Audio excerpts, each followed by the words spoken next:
Hello everyone, আজকে কোথায় কাচ্চি খাওয়ার জন্য চলে আসলাম। এন্ড কাচ্চি খাওয়ার পর আমার অবস্থা এরকম হয়ে গেল কেন, অবশ্যই দেখতে হলে তোমাদের ফুল ভিডিওটা দেখতে হবে। তো চলো, কক্সবাজারে আজকে আমাদের লাস্ট দিন, তাই ভেবে নিলাম আজকে কাচ্চি খাওয়া যাক।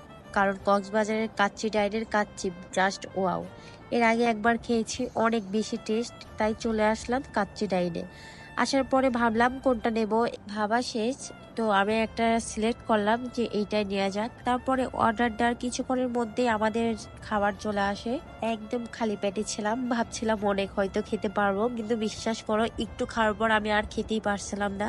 এই দিন আমি একটু অসুস্থ ছিলাম, এই দিন আমার শরীরটা অনেক বেশি অসুস্থ ছিল।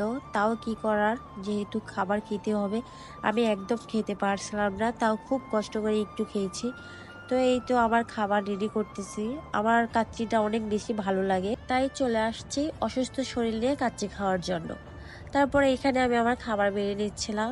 তো এইখানে একটা নিয়েছিলাম আমি লেগ পিস রোস্টটা অনেক বেশি টেস্ট ছিল, অনেক বেশি ভালো ছিল। তারপরে এই দেখো আমি কতটা বেশি অসুস্থ ছিলাম, বিশ্বাস করো এইটুকু খাবারও আমি খেতে পারছিলাম না, আমার সত্যি অনেক বেশি খারাপ লাগতেছিল।